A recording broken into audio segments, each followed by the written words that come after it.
अब हम यहाँ पर एक छोटा सा टॉपिक है बाइंडिंग एनर्जी पर न्यूक्लियन, ठीक है।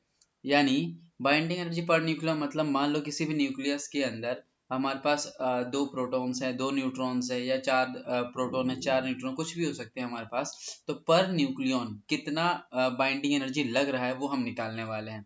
तो यहाँ पर हम एक ग्राफ भी बनाएंगे बाइंडिंग एनर्जी पर न्यूक्लियन और मास नंबर के बीच में।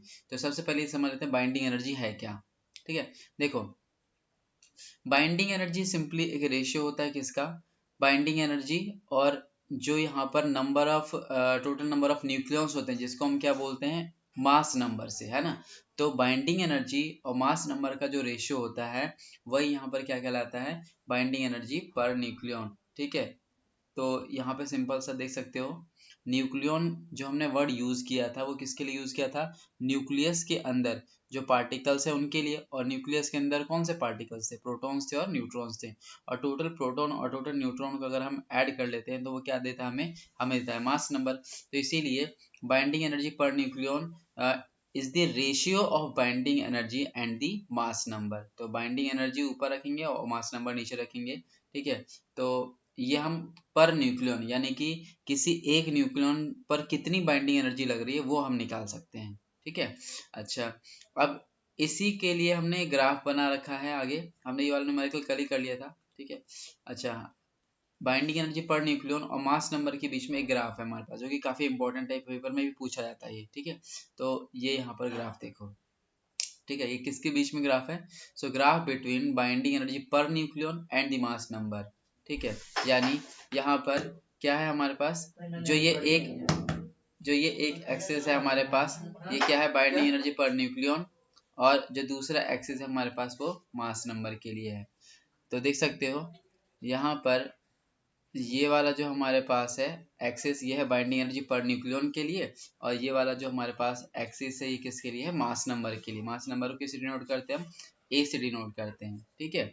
और ये हमारा binding energy per nucleon, nucleon के लिए हम क्या यूज करते हैं यहाँ पे, मास नंबर, जिसको हम ए से शो करते थे, ठीक है। तो ये है हमारे पास इधर। अच्छा, इसका जो ग्राफ है ये ना स्लाइटली वैसे सीधा, हल्का हल्का से ये सीधा ही रहता है, ठीक है।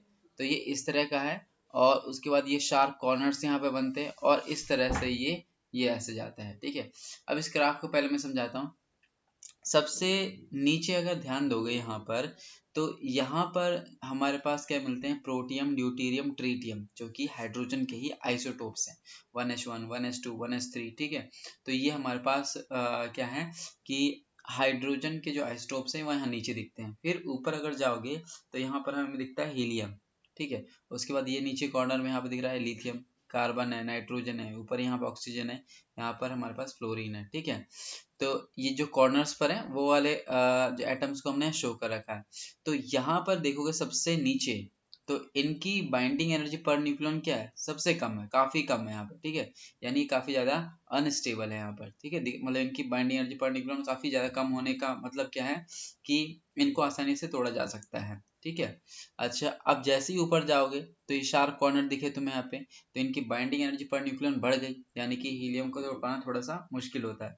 अब इसी का ही जो नियर बाय पड़े हैं हमारे पास एटम्स, वो कौन कौन से हैं, लिथियम है, कार्बन है, नाइट्रोजन, ऑक्सीजन है, फ्लोरीन है, ये सब है। अब इन सभी में से जो सबसे ज्यादा स्टेबल होता है, जिसकी बाइंडिंग एनर्जी पर न्यूक्लियन सबसे ज्यादा होती है, वो कौन सा है, वो हमारे पास ये आयरन, ठीक है। तो जो आयरन है उसकी बाइंडिंग एनर्जी पर न्यूक्लियन जो है वो काफी ज्यादा होती है, कितनी होती है, तो ये होती है 8.8 मेगा इलेक्ट्रॉन वोल्ट। तो बाइंडिंग एनर्जी पर न्यूक्लियन जो है वो किसका सबसे ज्यादा है, तो ध्यान रखना आयरन का ज्यादा है। आयरन का एटॉमिक नंबर 26 और मास नंबर क्या होता है 56। और यहाँ पर जो बाइंडिंग एनर्जी पर न्यूक्लियन है उसकी वैल्यू क्या है, ये आयरन के लिए तुम्हें ध्यान रखनी है, 8.8 मेगा इलेक्ट्रॉन वोल्ट, जो कि सबसे ज्यादा है। अब अगर हम मास नंबर को इंक्रीज करेंगे, है ना, मास नंबर इंक्रीज करने का मतलब, अब जो प्रोटॉन न्यूट्रॉन के नंबर्स हैं वो न्यूक्लियस के अंदर अगर वो बढ़ेंगे यानी कि मास नंबर बढ़ेगा। अब मास नंबर अगर बढ़ेगा तो क्या होता है, वो ना अनस्टेबल होने चल रहे थे, यानी कि देखो ग्राफ हमारा थोड़ा नीचे नीचे आने लग रहा है, ठीक है। यानी सबसे पहले ये स्टेबल था, उसके बाद जैसे ही हम आगे बढ़ते हैं ये ग्राफ थोड़ा थोड़ा नीचे आने लग जाता है, ठीक है। तो यहाँ पर क्या होता है कि उनकी स्टेबिलिटी डिक्रीज करने लग जाती है, ठीक है। तो यहाँ पर जैसे जैसे हम मास नंबर को इंक्रीज करते हैं उनकी स्टेबिलिटी कम होती जाती है, इस तरह से ऐसे हमें ये ग्राफ मिलता है। अब यहाँ पर भी यूरेनियम जो कि एक रेडियो एक्टिव एलिमेंट है ना, उसका भी हमें बाइंडिंग एनर्जी पर न्यूक्लियन पता रहना चाहिए। जो दो का मैंने यहाँ पे बता रखा है, एक तो आयरन का जो कि सबसे ज्यादा स्टेबल है ना, जिसकी बाइंडिंग एनर्जी पर न्यूक्लियन काफी ज्यादा है, सबसे ज्यादा है 8.8 मेगा इलेक्ट्रॉन वोल्ट। और यूरेनियम का कितना है, ये देखो स्लाइटली ग्राफ ना नीचे की तरफ आ रहा है, यानी कि वो अनस्टेबल हो रहे हैं, ठीक है। तो जो यहाँ पे रेडियो एक्टिव हमारे पास ये एटम है, उसका रेडियो एक्टिव एलिमेंट जो है, इसकी बाइंडिंग एनर्जी कितनी है यूरेनियम की, 7.6 मेगा इलेक्ट्रॉन वोल्ट, ठीक है। और इसका जो एटॉमिक नंबर है वो 92 है और 235 इसका मास नंबर है। तो इस पूरे ग्राफ में हमें क्या चीज ध्यान रखना है, सबसे पहले जो हाइड्रोजन है उसका बाइंडिंग एनर्जी पर न्यूक्लियन काफी कम होता है, वो इसीलिए सबसे नीचे है। तो यहाँ पर हमें उनके आइसोटोप्स दिखाए थे 1h1 1h2 1h3 इस तरह के। फिर ऊपर जाओगे ये शार्प कॉर्नर्स आते हैं। शार्प कॉर्नर्स क्या आते हैं, दिखाते हैं यहाँ पे, ये दिखा जैसे ये हीलियम है, कार्बन है, ऑक्सीजन, ये काफी ज्यादा स्टेबल होते हैं as compare to neighbour atoms. अपने पड़ोसी एटम के कंपैरिजन में ये काफी ज्यादा स्टेबल होते हैं। तो ये शार्प कॉर्नर्स जो है ऊपर वाले, ये दिखा रहा है कि ये काफी ज्यादा स्टेबल होते हैं एज कम्पेयर टू लिथियम या नाइट्रोजन या फ्लोरीन, ठीक है। सबसे ज्यादा स्टेबल कौन सा होता है, तो इसमें है आयरन। आयरन का कितना होता है नंबर, ये बाइंडिंग एनर्जी पर न्यूक्लियन, तो 8.8, ठीक है। वही जैसे ही हम नंबर मास नंबर इंक्रीज करेंगे तो जो बाइंडिंग एनर्जी पर न्यूक्लियन है वो घटती जाती है, यानी हर एक न्यूक्लियन पर लगने वाला जो बाइंडिंग एनर्जी वो कम होते जाता है इसमें, ठीक है। क्योंकि अब नंबर्स बढ़ गए हैं तो एनर्जी भी कम होती जाएगी। पहले मान लो कि मैंने कहा था तुमसे कि एक न्यूक्लियस है, उसके अंदर हमारे पास टोटल नंबर ऑफ न्यूक्लियंस कितने 10 है, और जो एनर्जी बाइंडिंग एनर्जी है मान लेते हैं वो कितनी है 100 जूल है, ऐसे एग्जांपल मान लेते हैं। तो कितना हर एक पर कितना आएगा, एक न्यूक्लियन पर कितनी एनर्जी आएगी, तो 100 को हम 10 से डिवाइड कर देंगे, यानी कि पर न्यूक्लियन जो एनर्जी लग रही है वो कितनी 10 जूल की लगेगी। अब वहीं पे दूसरा एक न्यूक्लियस ले लेते हैं, मैंने कहा इसमें अब 20 न्यूक्लियंस हैं और एनर्जी कितनी दे रहे हैं, मान लो 100 जूल ही दे रहे हैं, यानी कि सेम ही एनर्जी दे रहे हैं। तो अब एनर्जी पर न्यूक्लियन कम होगी कि ज्यादा होगी, तो इसको अगर हम डिवाइड करेंगे तो देखो जरा ये कम हो जाएगा, यानी 2 × 5 = 10। तो यानी हर एक न्यूक्लियन पर अब कितनी एनर्जी लग रही है 5 जूल। अब इसकी जगह मैं 30 कर दूं, 40 कर दूं, तो ये तो और कम होता जाएगा। यानी नंबर ऑफ अगर न्यूक्लियंस बढ़ेंगे तो एनर्जी भी क्या होती जा रही है, बाइंडिंग एनर्जी क्या होती जाएगी, कम होती जाएगी ऐसे, ठीक है। तो ये चीज हमें यहाँ पर देखने को मिलता है। तो ये एक इंपॉर्टेंट ग्राफ है बाइंडिंग एनर्जी पर न्यूक्लियन और मास नंबर के बीच में जो भी पूछा जाता है, ठीक है। इसमें कोई डाउट तो नहीं किसी को भी।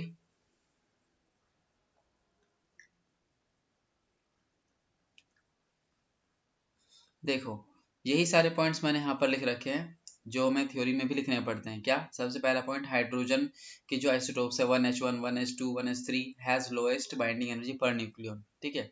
मास नंबर ऑफ 2 to 20, जो मास नंबर 2 से 20 तक के एलिमेंट्स हैं, हैव ग्रेटर स्टेबिलिटी। इनकी ग्रेटर स्टेबिलिटी क्यों होती है, देखोगे वो ग्राफ में ऊपर दिख रहे हैं, है ना, क्योंकि उनकी बाइंडिंग एनर्जी पर न्यूक्लियन ज्यादा है, ठीक है, बाइंडिंग एनर्जी उनकी बढ़ रही है।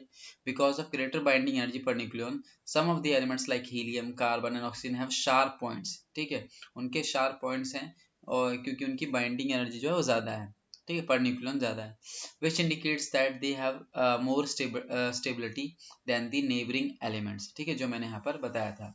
Iron has the highest binding energy per nucleon that is equal to 8.8 mega electron volt, ठीक है।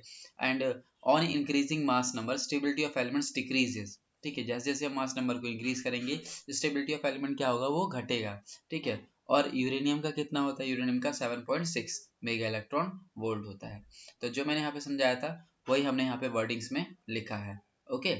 तो ये था हमारे पास क्या, जो बाइंडिंग एनर्जी के ऊपर था। अब कुछ क्वेश्चंस वगैरह हम करेंगे जो यहाँ पर है, ठीक है। तो इसमें कोई डाउट तो नहीं ग्राफ के अंदर, थ्योरी के अंदर किसी को भी।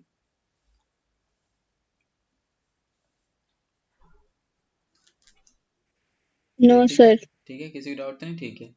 अब एक क्वेश्चन लिखो, है ना, मैं ओरली बोल देता हूँ पहले, है ना, कॉपी में नोट करो। कैलकुलेट द एनर्जी रिक्वायर्ड या कैलकुलेट द एनर्जी रिलीज्ड,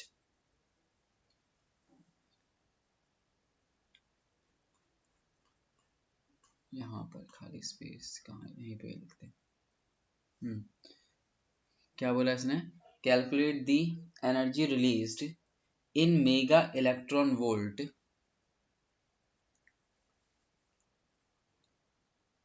हमें क्या निकालना है, energy released in mega electron volt in the following nuclear reaction, in the following nuclear reaction, ठीक है। और हमें न्यूक्लियर रिएक्शन दे रखा है क्या, तो यहाँ पर हमारे पास है यूरेनियम 92-238। अब यूरेनियम अगर टूटेगा, ये एक रेडियो एक्टिव एलिमेंट होता है, तो अगर ये टूटेगा तो ये थोरियम और हीलियम दे रहा है। ये हमारा थोरियम जिसका एटॉमिक नंबर होता है 90 और मास नंबर 234, ठीक है। प्लस में हीलियम जिसका एटॉमिक नंबर होता है 2 और मास नंबर क्या होता है 4, प्लस में ये देगा हीट, ठीक है, ये हीट रिलीज करेगा। और इसके साथ ही हमें डाटा गिवन है क्या, कि mass of uranium, mass of uranium 92-238 ये गिवन है। कितना है ये, 238.05079 U, ठीक है। U क्या है इसमें, एटॉमिक मास यूनिट AMU, ठीक है। और mass of thorium that is 90-234, वो हमें गिवन है 234.043630 U। और मास ऑफ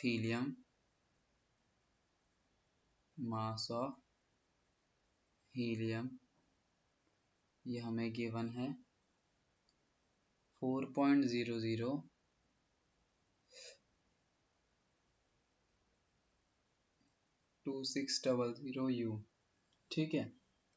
और हमें साथ साथ में गिवन है 1 U is equal to 931.5 mega electron volt per C square, सी के स्पीड ऑफ लाइट, ठीक है। तो ये हमारा क्वेश्चन है, ठीक है। ऐसे क्वेश्चन आ रहे हैं पेपर में और हमें ये डाटा गिवन रहते हैं, ठीक है। तो क्या बोला है इसने, तो सबसे पहले ध्यान दो जरा, यहाँ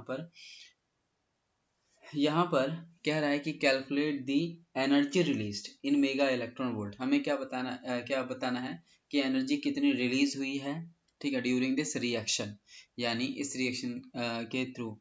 अच्छा, एक होता है न्यूक्लियर फिजन और एक होता है न्यूक्लियर फ्यूजन। फिजन क्या होता है, हैवी न्यूक्लियस का लाइटर न्यूक्लियाई में टूटना। फ्यूजन क्या होता है, लाइटर न्यूक्लियाई का हैवी न्यूक्लियस में मतलब जुड़ जाना, यानी लाइटर न्यूक्लियाई जब जुड़ेंगे तो वो हैवी न्यूक्लियस देंगे, ठीक है। तो यहाँ पर कौन सा हो रहा है, तो यूरेनियम जो है वो एक हैवी न्यूक्लियस एलिमेंट है। अब ये टूटा है लाइटर न्यूक्लियाई में।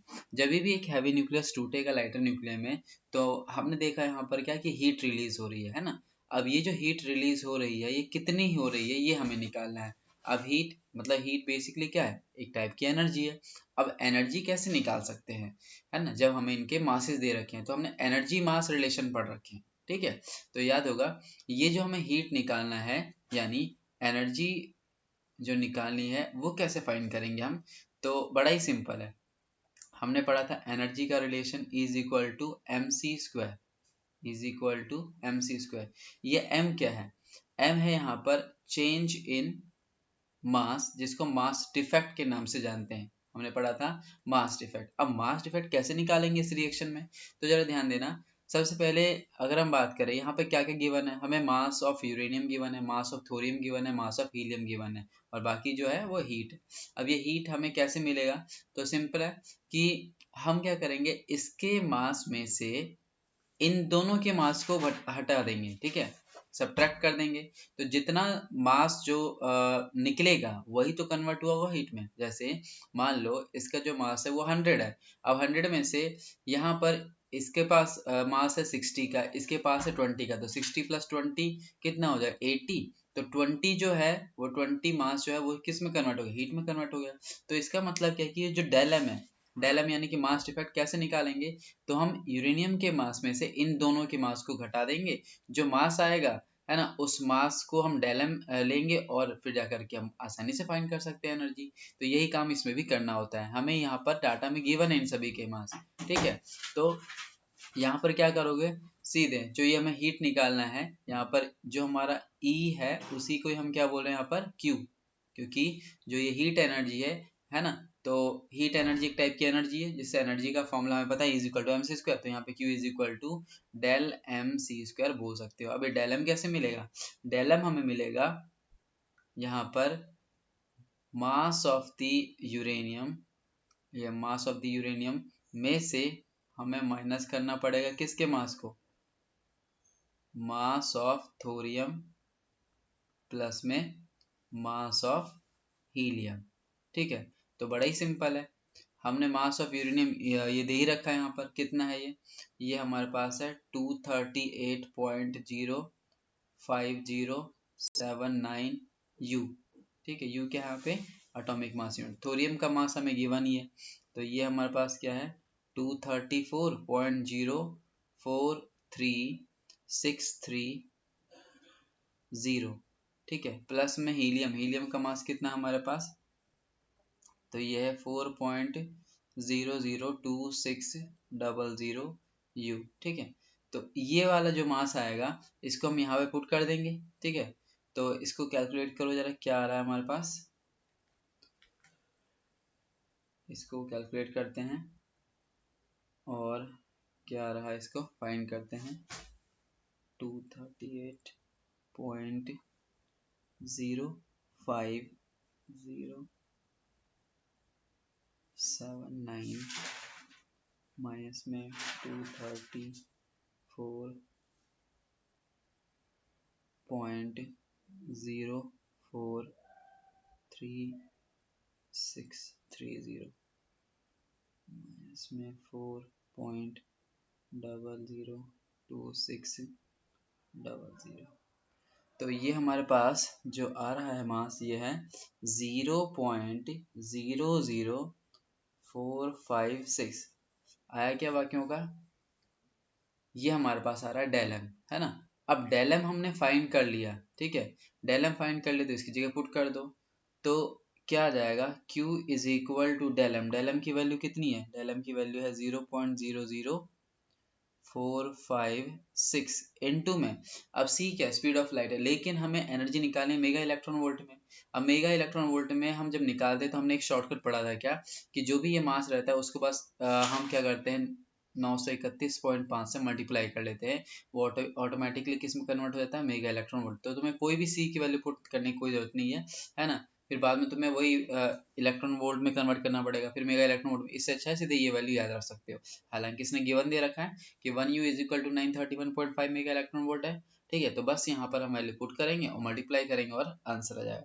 तो इसको जस्ट मल्टीप्लाई कर देंगे और आंसर क्या आ रहा है इसको देखते हैं, 931.5, तो ये हमारे पास है 4.247, ठीक है, मेगा इलेक्ट्रॉन वोल्ट। तो ये है हमारे पास हीट जो कि रिलीज होगा जब यूरेनियम टूटता है किस में, थोरियम में और हीलियम में। तो देखो ध्यान से, सिंपल सा क्वेश्चन था, यहाँ पर ऐसे क्वेश्चन पूछे गए हैं, ये प्रीवियस ईयर से क्वेश्चन में से उठाया मैंने यहाँ पर, ठीक है। तो ऐसे क्वेश्चन आते हैं यहाँ पर कि हमें कोई रिएक्शन दे देगा, है ना, और उनके मासेस वगैरह गिवन रहेंगे और सिंपली हमें यहाँ पर इस तरह से हीट वगैरह निकालना होगा, ठीक है, चाहे न्यूक्लियर फिजन हो चाहे न्यूक्लियर फ्यूजन हो, ठीक है, ऐसे क्वेश्चन आ जाते हैं। तो इसमें कोई डाउट तो नहीं किसी को भी, समझ आया क्वेश्चन,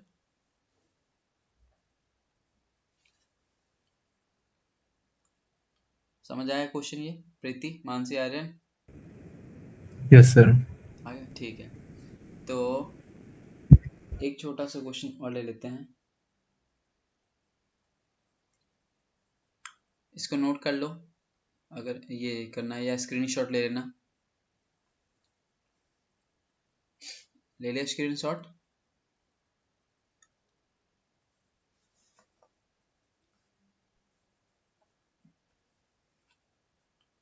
चलो आगे बढ़ते हैं।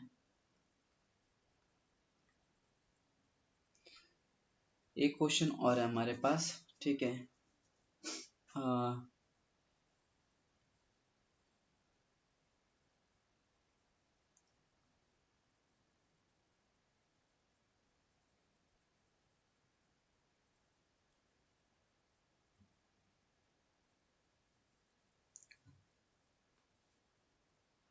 अगला क्वेश्चन ये ले लेते हैं, ठीक है। चलो ये क्वेश्चन में क्या बोल रहा है, calculate the energy in fusion reaction. क्या बोला इसने, calculate the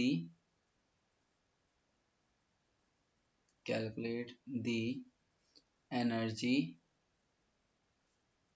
in fusion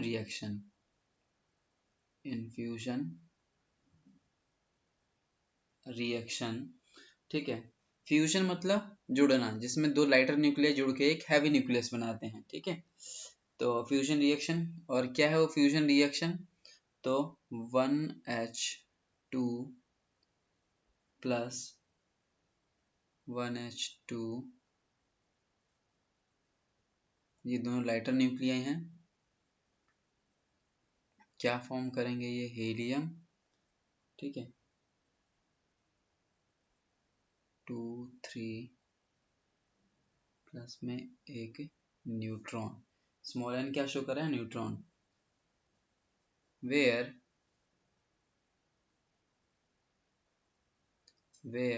binding energy of 1H2 is 2.23 mega electron volt, जहां पर हमें बाइंडिंग एनर्जी गिवन है किसकी, 1H2 की 2.23 mega electron volt, end of helium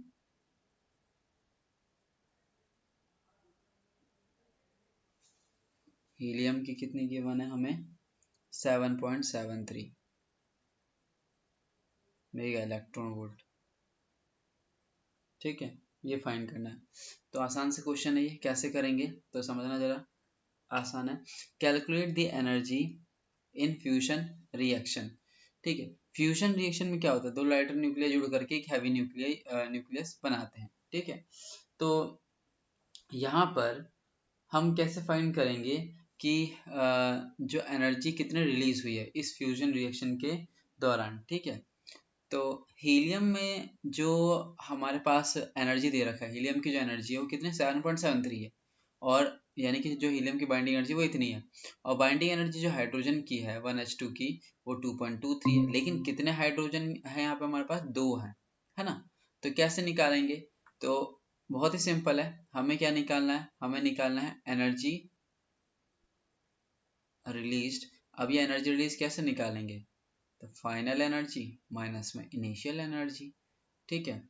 तो सिंपली हम बात करते हैं, हीलियम की कितनी एनर्जी दे रखी है, अब हीलियम का जो एटम है वो एक ही हमारे पास है इधर, है ना। तो उसकी हमें एनर्जी गिवन दे रखी है, कितनी है, 7.73, ठीक है, माइनस में इनिशियल कितनी एनर्जी थी, तो यहाँ पे एक हाइड्रोजन नहीं दो हाइड्रोजन है, तो दोनों हाइड्रोजन की एनर्जी कंसीडर करना पड़ेगा हमें, यानी एक हाइड्रोजन की एनर्जी कितनी है, 2.23 प्लस में दूसरे वाले की भी एनर्जी वही होगी 2.23, तो बस ये करना है, ये तुम 2 टाइम्स भी कर सकते थे, ठीक है। अब इनको बस सॉल्व कर लो, इसमें कोई भी हमें वो क्या कहते हैं डेल एम सी स्क्वायर नहीं लगाना है, क्यों, क्योंकि इसने पहले ही से हमें एनर्जी दे रखी है मेगा इलेक्ट्रॉन वोल्ट में, इसने हमें एटॉमिक मास नहीं गिवन दे रखा, डायरेक्ट एनर्जी ही दे दी है।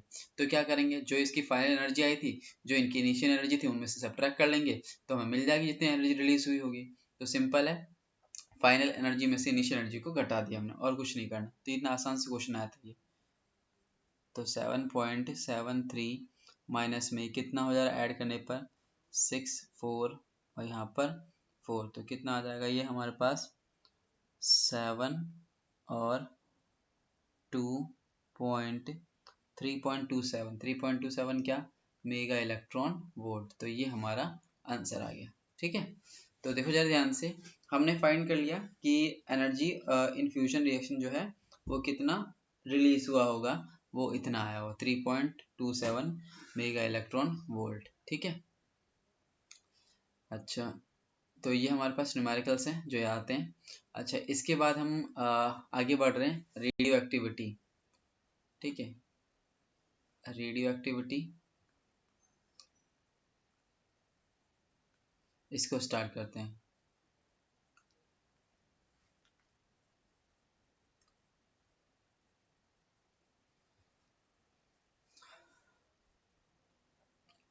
अच्छा क्या कहते हैं, आज ट्यूसडे है, थर्सडे फ्राइडे,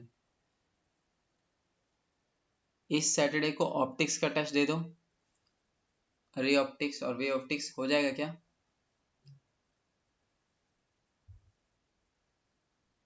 क्योंकि मैं रिवीजन भी करनी है, तो ये टेस्ट वगैरह से यहाँ पर साथ साथ में क्लियर होता जाएगा। ठीक है, तो या तो मंडे बोल दो या सैटरडे, किस में बताओ कब ले लो टेस्ट तुम्हारा, रे ऑप्टिक्स और वेव ऑप्टिक्स दोनों, क्योंकि ये ज़्यादा मार्क्स के भी हैं तो इनका पहले टेस्ट ले लेता हूँ मैं एक बार। सैटरडे का टेस्ट दोगे या मंडे का टेस्ट दोगे?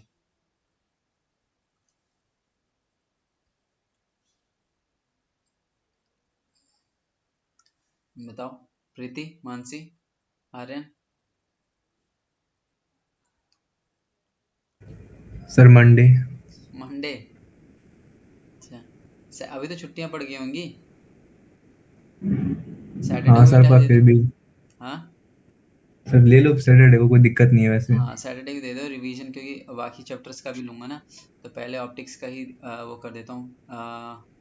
जो क्या कहते हैं, रे ऑप्टिक्स और वेव ऑप्टिक्स ये दोनों आएंगे। ठीक है, इस सैटरडे को ही। ठीक है प्रीति, मानसी, हो जाएगा?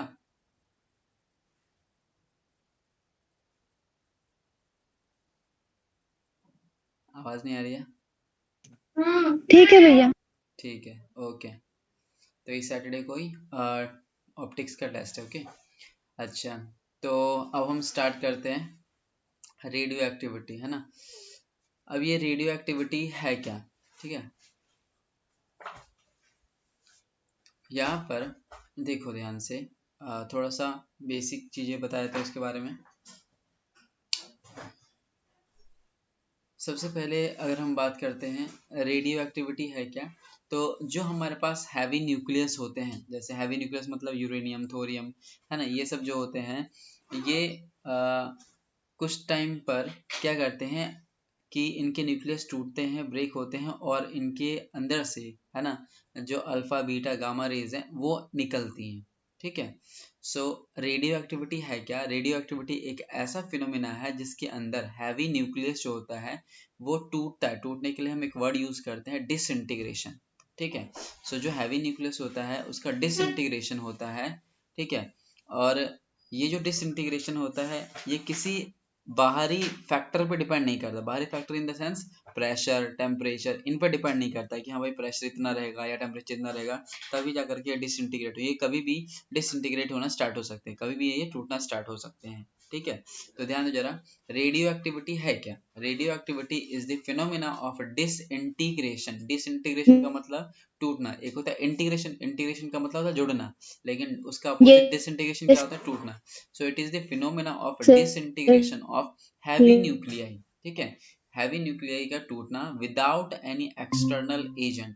एक्सटर्नल एजेंट मतलब प्रेशर, टेम्परेचर, इनका यहाँ पर कोई रोल नहीं होता। ठीक है, सो phenomena of disintegration of heavy nuclei without any external agent is known as radioactivity। ठीक है, अच्छा अब सबसे पहले जो यहाँ पर क्या कहते हैं, जो यहाँ पर जब इसके बारे में पता चला तो क्यूरी नाम के जो साइंटिस्ट थी, है ना, उनके नाम पर ये जो इनका यूनिट है वो रखा गया।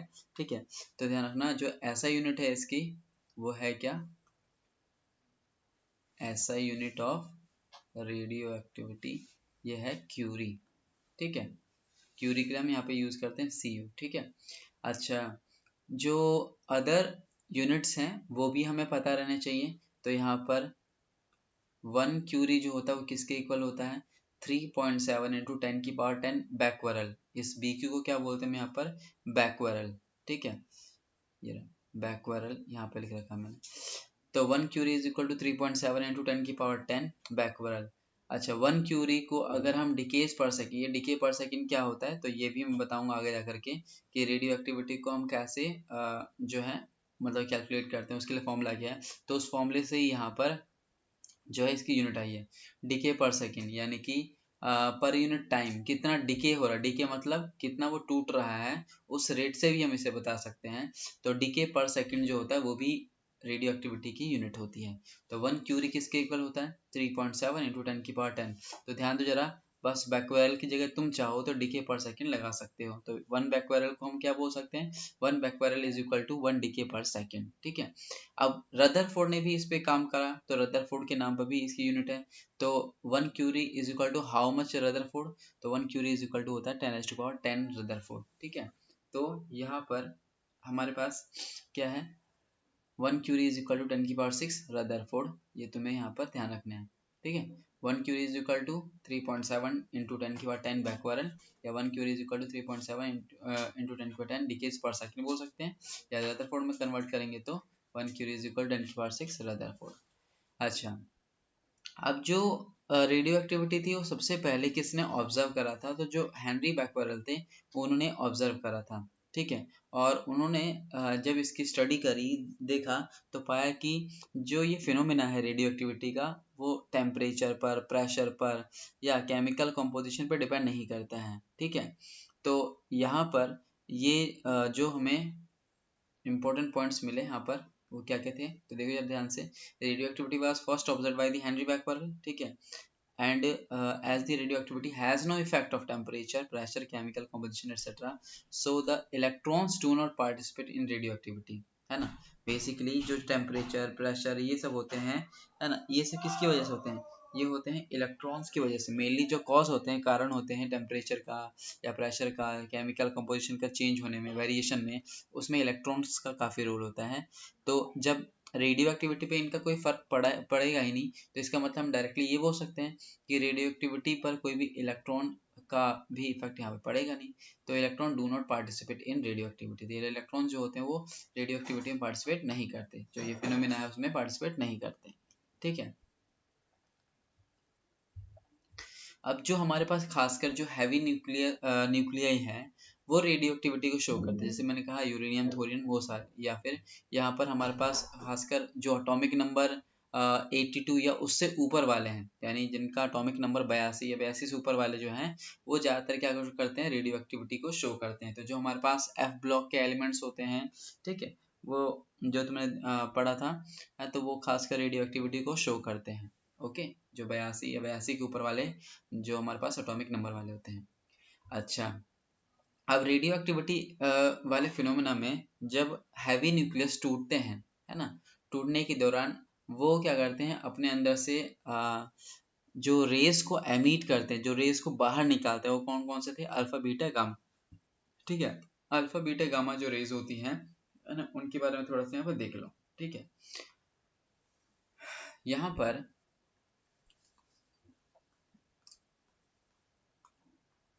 ये थोड़ा सा थ्योरेटिकल पार्ट है। ठीक है, और आसान भी पार्ट है, इसे पढ़ोगे ध्यान से तो बहुत आसानी से तुम्हें समझ आ जाएगा। ठीक है, तो इसीलिए एक बार ध्यान से सुनना। ठीक है, सबसे पहले हमने क्या करा, एक कोई कंटेनर लिया है। ठीक है, अच्छा, ये हमें मालूम कैसे चला कि ये अल्फा बीटा गामा जो रेज होते हैं 3 टाइप के निकलते हैं, है ना, इनको कैसे हमने क्लासिफाई करा, है ना, ये चीज हमने एक्सपेरिमेंट करके देखे, है ना, और उन एक्सपेरिमेंट से हमें मालूम चला कि यहाँ से 3 तरह की रेस निकलती हैं। ठीक है, तो पहले मैं उस एक्सपेरिमेंट के बारे में बता देता हूँ, फिर उसके बाद हम अल्फा बीटा गामा रेस को थोड़ा डिटेल में पढ़ेंगे, यहाँ पे देखेंगे। ठीक है, देखो सबसे पहले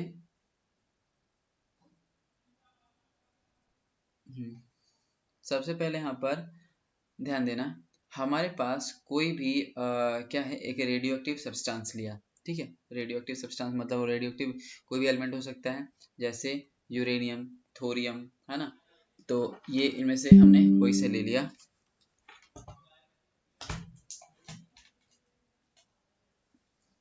और उसको हमने एक कंटेनर, अब ये जो कंटेनर होता है ये बहुत ही खास होता है। खास कहने का मतलब जो रेडियो एक्टिव सब्सटेंस होते हैं उनको हम डायरेक्ट ना टच नहीं करते, डायरेक्ट हम अपने ह्यूमन के कांटेक्ट में नहीं लाते। क्यों नहीं लाते? क्योंकि उनसे जो रेज निकलती हैं वो बहुत ही ज़्यादा हार्मफुल होते हैं। अगर वो डायरेक्ट हम स्किन के टच में आए तो स्किन कैंसर होने के चांसेस रहते हैं। ठीक है, मतलब मैक्सिमम चांसेस रहते हैं उनको, तो इसीलिए बहुत सेफ्टी के साथ इनको डील करना पड़ता है। इसीलिए खासकर जो न्यूक्लियर रिएक्टर्स वगैरह जो बनाए जाते हैं वो खासकर ऐसी जगहों पे बनाए जाते हैं, खासकर समुद्र के आसपास जहाँ पर ज़्यादा लोग मतलब लोग वगैरह रहते ना हो। ठीक है, वहीं पर रिएक्टर्स वगैरह बनाए जाते हैं, वहीं पर उस साइंटिस्ट वगैरह जब काम करते हैं तो उनको स्पेशल जैकेट वगैरह ये सब भी दिए जाते हैं। ठीक है, अब देखो ये जो हमारे पास रेडियो एक्टिव सब्सटेंस है इसको हमने एक कंक्रीट की जो कंटेनर है ना, हैवी काफ़ी मोटा कंटेनर होता है, उसके अंदर हमने यहाँ पे सही से रख रखा है। ठीक है, अब यहाँ पर हमने क्या करा है, हमने इधर लगाया है इलेक्ट्रिक फील्ड। देख सकते हो इधर हमने पॉजिटिव मतलब पॉजिटिव चार्जेस दिख रहे होंगे और इधर क्या दिख रहे हैं, नेगेटिव चार्ज इस तरह दिख रहे हैं। ये हमारे पास कैसे कंटेनर, लेड ब्रिक, लेड के बने हुए ब्रिक्स हैं, दीवारें हैं। ठीक है, सामने उसके बीच में रखा है। अब यहाँ पर हमने इन रेडिएशंस को ऑब्जर्व करना स्टार्ट करा। हमने देखा कि यहाँ पर ना 3 तरह के रेडिएशंस निकल रहे थे, है ना। 3 तरह के रेडिएशन कैसे? तो कुछ ऐसे रेडिएशन थे जो कि पॉजिटिव प्लेट की तरफ मुड़ गए, है ना, और कुछ ऐसे रेडिएशन थे जो नेगेटिव प्लेट की तरफ मुड़ गए, और कुछ ऐसे रेडिएशन थे जो कि किधर भी नहीं मुड़े, वो सीधे सीधे चले गए, है ना। अब यहाँ पर हमने इन रेडिएशंस के क्या कहते हैं उनके नेचर के बारे में या उनके ऊपर लगने वाले चार्ज, उनके ऊपर कैसे चार्ज है, कैसे पता करा? तो बहुत ही सिंपल है। जब हमने देखा कि कुछ रेडिएशन जो हैं या कुछ रेस हैं वो पॉजिटिव प्लेट की तरफ मुड़ रहे हैं, अब पॉजिटिव प्लेट की तरफ कौन से रेस जा सकते हैं, है ना। तो डेफिनेटली अगर पॉजिटिव प्लेट की तरफ जा रहा है तो ऐसे रेस होंगी जिन पर नेगेटिव चार्ज होगा, है ना। तो ये ध्यान रखना कि जो बीटा रेस होती हैं, यहाँ पर जो बीटा रेज होती हैं उन पर कौन सा चार्ज होता है, तो उस पर होता है नेगेटिव चार्ज। क्योंकि नेगेटिव चार्ज किसको ढूंढ रहा होगा, यहाँ पर पॉजिटिव चार्ज जिसको ढूंढ रहा होगा। तो यहाँ पर ये जो रेज गई, है ना, ये थे हमारे पास क्या, ये थे हमारे पास यहाँ पर ये इलेक्ट्रॉन्स जैसे सिमिलर पार्टिकल्स थे हमारे पास, बीटा रेज। ठीक है, और इस साइड में देख सकते हो, इस साइड में हमारे पास क्या है, इस साइड में हमारे पास ये जो प्लेट है हमारे पास ये है नेगेटिव प्लेट, और नेगेटिव प्लेट की तरफ जो रेस गई होंगी वो कौन सी रेस गई होंगी, वो रेस गई होंगी जिनके ऊपर पॉजिटिव चार्जेस होंगे। तो ये जो हमारे पास अल्फा रेज हैं ये ऐसे रेज होती हैं जिनके ऊपर कौन सा चार्ज होता है, पॉजिटिव चार्ज होता है। ठीक है, तो ये चीज ध्यान रखना कि जो अल्फा रेज होते हैं इन पे पॉजिटिव चार्ज होता है, और ये किसके सिमिलर होते हैं, तो ये हीलियम एटम के सिमिलर होते हैं। ये हमने एक जगह कहीं में पढ़ा भी था, ध्यान होगा। तो ये हीलियम एटम के सिमिलर होते हैं। जब हमने अल्फा रेस के ऊपर स्टडी करा, है ना, इनको पढ़ा, तो हमने देखा कि ये काफी ज्यादा, है ना, हीलियम के जैसे सिमिलर है। मतलब हीलियम में कितने, 2 प्रोटॉन होते हैं, 2 प्रोटॉन होते हैं, 2 न्यूट्रॉन होते हैं, तो इसका मास नंबर 4 होता है। तो हमने देखा कि अल्फा रेस का भी मास नंबर 4 था, है ना। और यहाँ पर इन सब चीजों को देख करके हमने देखा कि अल्फा रेस काफी सिमिलर हैं किसके, हीलियम के जैसे। और बीटा रेस को हमने देखा कि ये काफी जो बीटा रेस हैं उनका मास भी इलेक्ट्रॉन के मास के सिमिलर है। कितना, 9.1 इंटू 10⁻31 kg। और इस पे चार्ज कौन सा होता है, नेगेटिव। तो इसीलिए हमने बीटा रेस को किसके सिमिलर बताया, इलेक्ट्रॉन के सिमिलर बताया। ओके, तो ये हमें ऐसे दिखता है। अच्छा हाँ, यहाँ पर ना एक चीज और थोड़ा करेक्ट करना है, डायग्राम में डायग्राम में हम गलत बना रखा है। ये वाला रेस ऊपर होगा हल्का, ये वाला रेस नीचे होगा, यानी यहाँ पर ये रेस जानी चाहिए थी ऐसे। ऐसा क्यों है, तो इसके पीछे के रीजन बताता हूँ मैं तुम्हें। इसने यहाँ पे गलत बना रखा है तो इसको करेक्ट करना। बीटा रेस जो है, एक मिनट, यहाँ पर पहले ही बना रखा, नहीं ठीक है ठीक है, यहाँ पर मुझे ऐसा लगा गड़बड़ सा। ठीक है, सही है, ये बीटा रेज है, ये पहले हो गए हमारे पास और ये बाद में होंगे इस तरह के। अब ऐसा क्यों है जो समझना, तुमने देखा होगा कि ये वाला जो है ये छोटा बना रखा हमने कुछ ऐसा पार्ट, और ये थोड़ा हमने बड़ा बना रखा है, और जो गामा है वो तो सीधी सीधी जा रही है। अब गामा पर कोई भी चार्ज नहीं होता, कैसे पता चला हमें, है ना। क्योंकि देखो जिस पर नेगेटिव चार्ज था वो तो पॉजिटिव प्लेट की तरफ मुड़ गए, है ना, और जिस पर पॉजिटिव चार्ज था वो नेगेटिव की तरफ मुड़ गए। जिस पर कोई चार्ज नहीं था, है ना, यानी कि जो न्यूट्रल था गामा रेस वो सीधे सीधे चले गए, यानी किसी की तरफ डिफ्लेक्ट नहीं हुए, सीधे चले गए। अब यहाँ पर मैंने गामा रेस को तो सीधे दिखाया है, क्यों सीधे दिखाया, क्योंकि ये किसी से भी अट्रैक्ट या रिपेल नहीं हो रहे, मतलब ना तो इस प्लेट की तरफ ना इस प्लेट की तरफ। लेकिन जो यहाँ पर अल्फा रेज हैं वो इधर मुड़े हैं, ये ना कुछ लेट जा करके मुड़े हैं यहाँ पर, और जो हमारे पास बीटा रेज है वो पहले ही मुड़ गए। ऐसा क्यों? तो यहाँ पे मैंने अभी बताया था कि बीटा रेज किसके सिमिलर होते हैं, इलेक्ट्रॉन के जैसे होते हैं, और जो हमारा अल्फा रेज होता है वो किसके सिमिलर होते हैं, हीलियम के जैसे होते हैं। अब इलेक्ट्रॉन जो होता है काफी लाइटर पार्टिकल है ना, जिसका अरे काफी लाइटर पार्टिकल होता है, और इनका जो मास होता है वो इलेक्ट्रॉन के सिमिलर होता है। अब ये जो लाइटर पार्टिकल है जैसे ही निकलेंगे ना तो ये पॉजिटिव प्लेट तुरंत ही इसे अट्रैक्ट करेंगे, और ये ज्यादा डिस्टेंस तक ना जा करके पहले इससे क्या होंगे, प्लेट से यहाँ पर अट्रैक्ट होने लग जाएंगे। तो यहाँ पर ये देखो बहुत जल्दी टर्न आ गया इनमें, है ना, मतलब बहुत जल्दी ये मुड़ गए, इधर आ गए। लेकिन जो ये हमारे पास अल्फा रेज होते हैं ये थोड़े से हैवियर होते हैं, हैवियर मतलब जैसे ही बाहर निकलेंगे तो इनको मोड़ने के लिए थोड़ा सा क्या चाहिए, यहाँ पर ज्यादा फोर्स चाहिए, यानी कि क्योंकि इनका खुद का मोमेंटम भी होगा, मास भी अच्छा खासा होगा, यानी इसके कंपैरिजन में मास तो ज्यादा होगा। अब मास ज्यादा है तो ये किसी वेलोसिटी से जब मोड़ रहे होंगे, जब आगे की तरफ बढ़ रहे होंगे, तो इनको मोड़ने के लिए भी है कुछ थोड़ा सा ज्यादा यहाँ पर फोर्स लगाना पड़ता है। तो यहाँ पे देख सकते हो कि यहाँ पे अपने मोमेंटम की वजह से ये थोड़ा सा लॉन्गर पाथ ट्रेवल करके तब मुड़ते हैं यहाँ पर। तो यहाँ पर ये पहले बहुत जल्दी क्यों मुड़ गए, क्योंकि इनका मास थोड़ा सा कम था, तो ये पहले ही से अट्रैक्ट हो गए यहाँ पर खिंच के। लेकिन इनका मास थोड़ा ज्यादा रहता है तो ये थोड़ा सा डिस्टेंस ज्यादा आगे ट्रेवल कर जाते हैं तब जाके मुड़ते हैं, क्योंकि इनका मोमेंटम भी रहता है। तो इसीलिए इनका पाथ देखो थोड़ा सा ऊपर बनाया है मैंने इससे कंपेरिजन में। तो ध्यान रखना ये लाइटर पार्टिकल्स हैं जो बीटा पार्टिकल, इसीलिए थोड़ा पहले ही से मुड़ गए, और इनको थोड़ा सा मुड़ने में टाइम लगा था यहाँ पर इनके मोमेंटम की वजह से। तो ये जब डायग्राम बनाओगे तो इस चीज का ध्यान रखना कि हमारे पास तीन तरह की जो रेज आएंगी, अल्फा बीटा और गामा। तो गामा सीधे निकल जाएगी, जो बीटा वाली जो लाइटर होगी वो थोड़ी सी पहले मुड़ जाती है, और जो हमारे पास अल्फा वाले वो थोड़ी जगह बाद में मुड़ती है। ठीक है, तो ये हमें यहाँ पर रेस देखने को मिली। अब यहाँ पर ये जो हमारे पास रेस थी इनका हमने नाम दिया अल्फा बीटा गामा। अब इनकी प्रॉपर्टीज क्या है, उन प्रॉपर्टीज को हम यहाँ पर देखने वाले हैं। ठीक है, तो देखो जरा एक एक करके हम इनकी प्रॉपर्टीज को पढ़ेंगे। तो सबसे पहले हमारे पास आता है अल्फा रेस। अल्फा रेस किसके सिमिलर थी, हीलियम के जैसे। उनपे कौन सा चार्ज था, पॉजिटिव चार्ज था। तो ये चीज ध्यान रखना। अब यहाँ पर इंपॉर्टेंट पॉइंट्स क्या क्या हैं, सबसे पहले जो अल्फा रेस होती हैं वो किसके इक्विवेलेंट होती है। देखो अल्फा रेस हीलियम एटम ही होती है ये नहीं बोलना, ये गलत स्टेटमेंट है। वो इक्विवेलेंट होती है मतलब काफी प्रॉपर्टीज हीलियम वाली रखती हैं, इसीलिए हमने क्या बोला कि जो अल्फा रेस होती हैं वो हीलियम के जैसे बिहेव करती है, यानी किसके इक्विवेलेंट है, किसके सिमिलर है, हीलियम एटम के जैसे या हीलियम न्यूक्लियस के जैसे। यानी हीलियम न्यूक्लियस के जैसे कैसे सिमिलर है, तो क्योंकि इन पर जो चार्ज होता है वो होता है प्लस का 2e, है ना, यानी पॉजिटिव चार्ज होता है और पॉजिटिव चार्ज होता है कितना, तो 2e, वो भी प्लस का। क्योंकि मान जैसे कि हीलियम एटम में 2 प्रोटॉन होते हैं, तो इसमें भी जो चार्ज मिला हमें वो 2 प्रोटॉन के बराबर ही मिला, यानी कि 2e मिला, प्लस का 2e। और जो मास था, मास नंबर कितना मिला हमें, 4। हीलियम का भी मास नंबर कितना होता है, 4 होता है, क्योंकि हीलियम में ही 2 प्रोटॉन होते हैं और 2 न्यूट्रॉन होते हैं, तो उसका भी मास नंबर 4, तो इसका भी मास नंबर हमें यहाँ पे 4 मिला। तो अच्छा, और इसकी वेलोसिटी जो अल्फा रेस होती है उनकी वेलोसिटी कितनी होती है, तो ये वेलोसिटी भी ध्यान रखनी है तुम्हें कि 1.5 इंटू 10⁻⁷ मीटर पर सेकंड से लेकर के 2.1 इंटू 10⁻⁷ मीटर पर सेकंड होती है। ठीक है, तो इनकी जो वेलोसिटी, इनकी जो स्पीड होती है वो इस रेंज में होती है, 1.5 से लेकर 2.1 इंटू 10⁻⁷ इस रेंज में होती है। ठीक है, अब ये जो अल्फा रेज होती हैं इनकी पेनिट्रेटिंग पावर काफी कम होती है। पेनिट्रेटिंग पावर मतलब अगर मैंने मान लो कोई मतलब यहाँ पर लकड़ी का एक गत्ता रख दिया यहाँ पर, तो उसे भी क्रॉस नहीं कर पाएंगी वो। ठीक है, यानी उसको भी वो आर पार नहीं कर सकती, है ना, पेनिट्रेट नहीं कर पाएंगी। तो जो अल्फा रेज होती है उनकी पेनिट्रेटिंग पावर बहुत कम होती है, लीस्ट होती है। ठीक है, अच्छा, it has highest ionising power, यानी जो आयनाइजिंग पावर मतलब यहाँ पर ये जो चार्ज होता है क्या कहते हैं, जो इन पे वो ज्यादा होता है। ठीक है, आयनाइजिंग पावर इनकी ज्यादा होती है।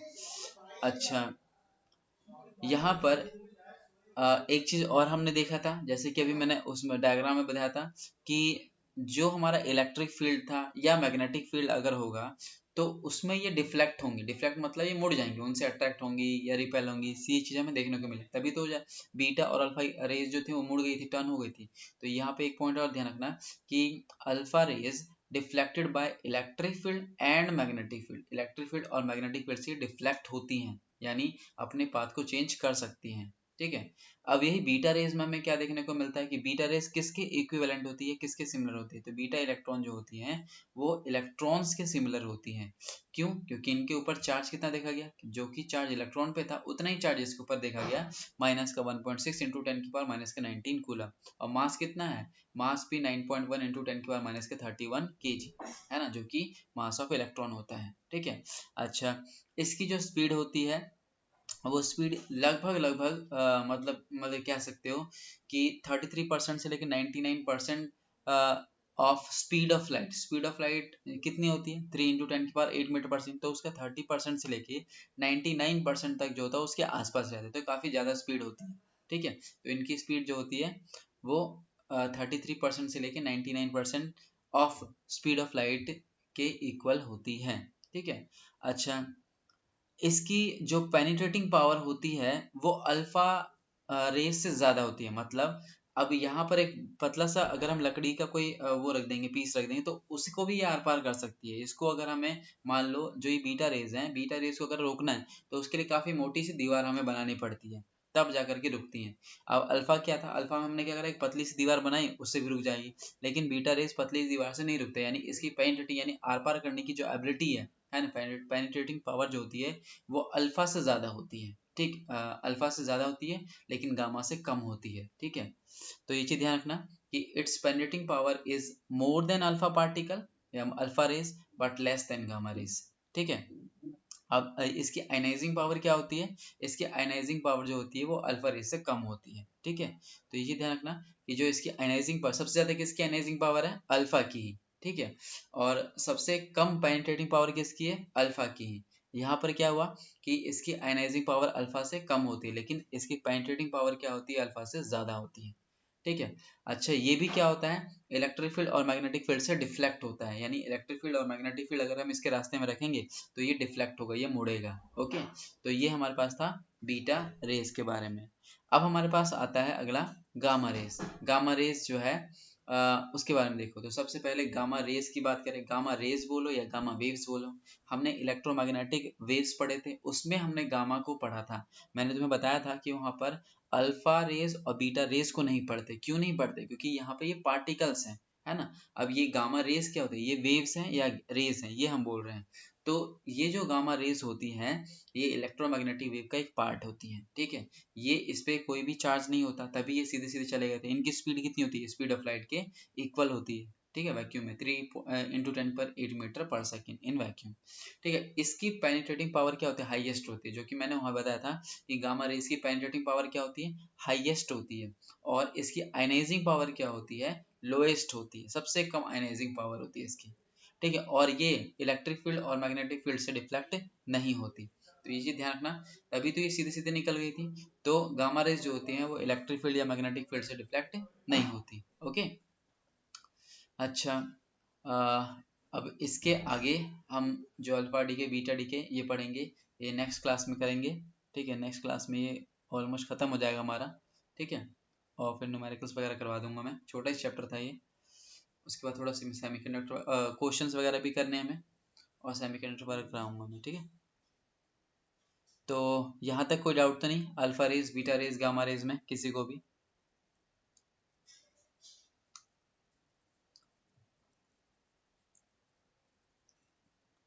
मानसी, प्रीति, आर्यन, कोई डाउट तो नहीं इसमें, अल्फा बीटा गामा रेज में? No sir. ठीक है। नहीं भैया। हाँ, तो फिर इसको यहीं तक ही रखते हैं, और नेक्स्ट क्लास में फिर जा करके ये हमारा चैप्टर ख़त्म हो जाएगा।